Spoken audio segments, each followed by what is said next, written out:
Ish beruvchilar o'zlari chiqyapti.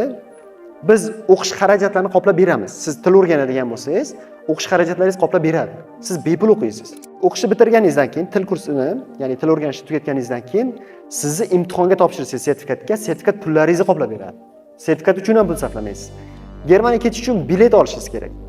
Biletingizni ham qoplab beradi. Biletga ham pul sarflamaysiz. Germaniyaga borganingizdan keyin o'sha kvartira joylashtirish hamma narsangizni o'zlari qilib beradi. Mutlaqo tekinga borasiz. Bu nimani hisobiga? Nimani hisobiga boshqa aynan medsestralarda bor, boshqa sohada yo'q. Chunki har qanaqasiga eng yetishmayotgan soha medsestralar, chunki oxirgi marta ko'rgan statistikam bo'yicha 600 mingdan oshiq medsestra, ya'ni o'rta tibbiyot xodimi Germaniya uchun yetishmayapti. Vrachlar 200 mingdan oshiq. Boshqa sohalarda, masalan, qishloq xo'jaligida ham xuddi shu narsa bor. Qishloq xo'jaligida ham talab ko'p, lekin medsestralarchalik emas, chunki bu eng muhim soha. Hamma ham masalan, men ham masalan ichimizda hamma qishloq xo'jaligi bo'yicha ishlay oladi.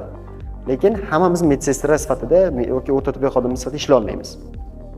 Mana shu hisobiga medsestralarga talab, ya'ni o'rta tibbiyot xodimlariga talab yuqori.